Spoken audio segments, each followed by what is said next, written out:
उसकी uniform civil code की जरूरत नहीं है। और ये धारा 370 धारा 371 के तहत जो साउथ और नॉर्थ में लोगों को जो वहाँ पे स्टेटों को राज्य का वो मिला हुआ स्टेटस, वो खत्म हो जाएगा। फिर आपने ना ये जो यूसीसी का कानून आपने जो है उत्तराखंड में लागू किया, आपने वहाँ से आदिवासियों को बाहर कर दिया, तो आपका फिर यूनिफॉर्म सिविल कोड कहाँ रह गया? तो ये दिखा रहा है किसी तरीके से खास तौर से मुसलमानों को निशाना बनाया जाए, उनकी वक्फ की संपत्ति हो या सरिया बाहर हो। कैसे कर दिया? नहीं, ये देश सरिया से नहीं चलता। मैं भी कह रहा हूँ ये देश जो लोग से ही चलता है। और जो लोग ये नैरेटिव फैलाना चाहते हैं, झूठा narrative all India Muslim personal law board के जो प्रवक्ता अंग्रेज जी ये कह दें कि मुस्लिम तो सिर्फ शरिया कानून ही मानेंगे, वो कोई और कानून नहीं मानेंगे, उनके लिए शरिया कानून सबसे ऊपर है। उनको आप देश विरोधी नहीं मानते हैं? क्या देश के कानून से ऊपर शरिया कानून या उसको मानने वाले हैं? देखिए अनामिका जी, संविधान के अनुसार ही हमें ये राइट मिला हुआ, आर्टिकल 25, 26, 27 और 29 के तहत। हम बार बार कह रहे हैं ये उसी संविधान में ये भी कहा गया है, पर्सनल मामला, उसी संविधान में ये भी कहा गया है रंगरेज जी, बंद कर देनी चाहिए। उसी संविधान में यही कहा गया है कि समय के हिसाब से बदलाव जरूरी है और भविष्य की संसद इस पर फैसला ले सकती है। उसी संविधान में कहा गया है ये। 10 साल हो गए भाजपा की सरकार को, उन्होंने क्या स्टैंड लिया बताइए इसमें? मगर ये चर्चा, शगुफा, जुमला, इस तरीके की बात चुनाव से पहले 3 स्टेट में। चलिए ठीक है, मैं मान लेता हूं कि बीजेपी जुमला ही सगुफा ही छोड़ रही है। आप लोग यहां पर बैठकर कहिए कि हम समर्थन कर रहे हैं, और यूसीसी अगर सगुफा ये मुद्दे भाजपा पड़ेगा।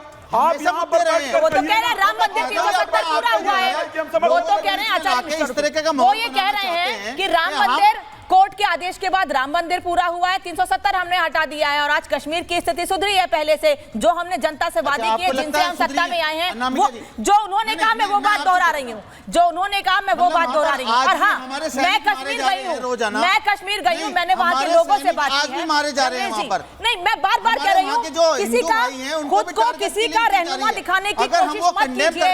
आप जाके कश्मीर के लोगों से बात कीजिए और उनसे पूछिए कि वहाँ विकास हुआ है कि नहीं हुआ है। वहां आज G20 जैसे आयोजन अगर हो रहे हैं तो बदलाव हुआ है कि नहीं हुआ है? क्या पहले की स्थिति में G20 जैसे आयोजन कश्मीर में, श्रीनगर में, SKICC में कराए जा सकते थे? तो इसका मतलब तो आप ये कहना चाहते हैं धारा 370 से पहले कश्मीर था ही नहीं हमारा? धारा 370 से पहले कश्मीर नहीं, कश्मीर हमारा था ही नहीं, क्योंकि वहां तो कुछ काम नहीं होते थे। मोदी जी आए, वहां पर काम होने पर तो मोदी जी क्यों चुनाव नहीं लड़े लोकसभा का कश्मीर में? इसका जवाब कौन देगा? रामकुमार बिल्कुल ठीक ठाक है, तो भाजपा वहां पर चुनाव क्यों नहीं लड़ी? रामकुमार पाल बार बार ये कहने की कोशिश हो रही है, रामकुमार पाल जी ये बार बार कहने की कोशिश हो रही है कि यूसीसी के जरिए लोगों को लड़ाने और धार्मिक भावना भड़काने और लोगों को गलत संदेश देने की कोशिश की जा रही है। लड़िए मत, ऐसे मत लड़िए, चेतावनी तो नहीं मत दीजिए प्लीज। धार्मिक भावना, अभी ये जो all India Muslim law board क्या कह रहा है कि मुस्लिम लॉ बोर्ड को अस्वीकार है ये चीज। और दूसरी बात ये कहता हूं कि कह रहे हैं बातचीत भाई, वक्फ बोर्ड के लिए अब्दुल के रहमान ने जेपीसी का ऑर्डर दिया था ना, 41 सेंटेंस उन्हीं के थे, जेपीसी के बाद ही सदन में आया हुआ है, लेकिन फिर भी अपनी जेपीसी की बात न माने, वापस जेसीपी में गया। लेकिन दूसरी बात मैं कहना चाहूंगा अनुराग भदौरिया जी से, भदौरिया जी ये बताइए कि जो पीडीए आप करते हो, पीडीओ को कितना फंड दिया आपने? कौन सी संस्था दी भदौरिया जी, आप बताइए?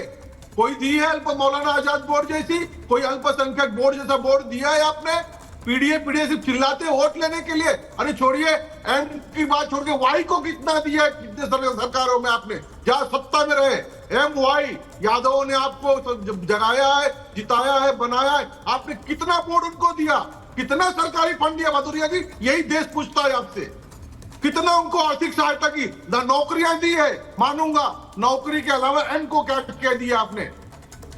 राम कुमार जी, मैं ये बिल्कुल नहीं चाहती हूँ कि यूसीसी से ये मामला भटके, इसीलिए जब अनुराग भदौरिया ने जिक्र किया उत्तर प्रदेश शिक्षक भर्ती मामले का तो मैंने उनको भी रोका था। भदौरिया ने कहा मीटिंग, भदौरिया ने कहा था कि मीटिंग नहीं होती, जेपीसी का निर्णय किसका? वो ये कह रहे हैं सबके साथ निर्णय होना चाहिए था। वो ये कह रहे हैं अगर आप यूसीसी लाना चाहते हैं, अगर आप कोई ड्राफ्ट तैयार कर रहे हैं तो ऑल पार्टी मीटिंग होनी चाहिए थी और सभी नेताओं को, सभी पार्टियों के बड़े नेताओं को बैठाकर उस पर बातचीत होनी चाहिए थी। नहीं दीदी, मेरी बात सुनिए, मैं कहना चाहता हूं कि अब्दुल रहमान के चेयरमैन ने जेपीसी में इसको पास किया था, इन्होंने लागू नहीं किया सबने, इन्होंने पास लागू करने की। आपका सवाल अनुराग भदौरिया से, अनुराग भदौरिया जवाब देंगे, रुकिए जी। अब्दुल रहमान चेयरमैन थे कि नहीं जेपीसी के? साय का जवाब मैं नहीं देता हूँ। बीजेपी के प्रवक्ता ने जो बोला, आय बाय साय नहीं है, डिबेट करने आए यहाँ पे। जेपीसी कमेटी का निर्णय है, आय बाय साय नहीं है। अरे बताओ ये कैसे आदमी है, ज्ञान ही नहीं है पीडीए का मतलब क्या है। फंड दिया, ये पैसे के कौन है, ये कौन व्यक्ति है, कौन है ये मैं जानना चाहता हूँ। आए बाएं साएं बोलने के टीवी में आए हो क्या भाई? कुछ सोच समझ के यहाँ बात बहुत संवैधानिक और अच्छी बातें हो रही हैं कि कुछ भी बोलने लग जाओगे टीवी डिबेट में। क्या अनुराग भदौरिया लेके अपना नाम चमकाना चाहते हो क्या? कुछ भी बोल रहे हो। पीडीए को फंड कितना दिया, किसको फंड की बात हो रही है यहाँ पे। अच्छा, मतलब अनुराग भदौरिया ये समझते हैं कि उनका नाम लेके लोग चमक जाते हैं। अनुराग भदौरिया ये मान रहे हैं कि अनुराग भदौरिया का नाम लेके लोग चमक जाते हैं।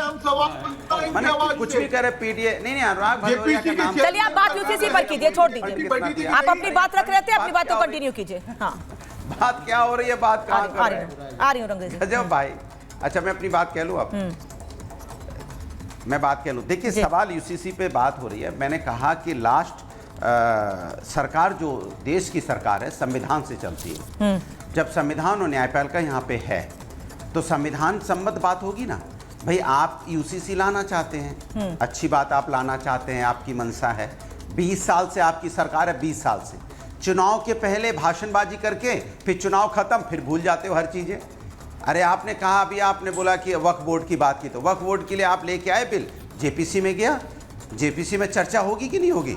ऑल पार्टी मेंबर वहाँ होंगे, उस पर चर्चा हो जाएगी। जो ड्राफ्ट बन के होगा सबके सामने आ जाएगा। इसी तरह यूसीसी पे आपने क्या ड्राफ्ट तैयार किया? जैसे मैंने गोवा की बात की कि वहाँ 30 साल तक अगर कोई महिला को बेटा नहीं होता है तो उनको राइट दिया है कि आप दूसरी शादी कर सकते हैं, वो भी हिंदू के अंदर ही है। और फिर बार बार हिंदू मुस्लिम क्यों किया जा रहा है भाई? यूसीसी होगा तो हिंदू, मुस्लिम, सिख, ईसाई और हिंदुओं में जो डिफरेंट आदिवासी हैं, एसटी हैं, एससी हैं, सारे हैं, उसको सबके लिए लागू होगा ना, क्योंकि अनेकता में एकता का देश है। बार बार हिंदू मुस्लिम हिंदू, अरे जब यूसीसी की बात होगी तो संपूर्ण समाज की बात होगी ना।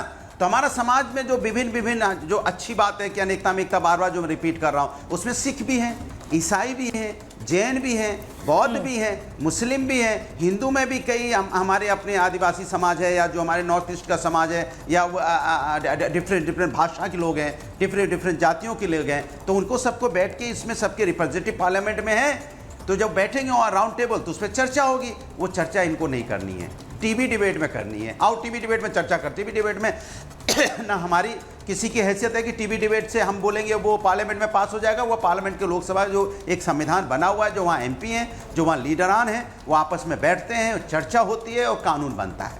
इस पे एक सीधा सा फार्मूला है, बस इस पे ना लाके टीवी डिबेट के माध्यम से सारे कानून बनाना देना चाहते हैं सर, क्योंकि उनको कानून नहीं बनाना है, माहौल समाज में बनाना है। क्योंकि चुनाव आ गया है ना, जैसे चुनाव आता है वैसे ये लोग धर्म की राजनीति शुरू करते हैं, जात की। अरे करो ना विकास की राजनीति, करिए ना महिला सुरक्षा की राजनीति, करिए ना युवाओं को जो अनुराग जी, रोजगार देने की आप लोग जिस बात पर आपत्ति दर्ज करा रहे हैं, ठीक है, आप चुनाव की बात कर रहे हैं, आप चुनाव का जिक्र कर रहे हैं। मैं आपसे एक सवाल पूछ रही हूँ, आप जिस बयान पर प्रधानमंत्री के आपत्ति दर्ज करा रहे हैं, आपने उसको सुना? प्रधानमंत्री ने लाल किले से साफ कहा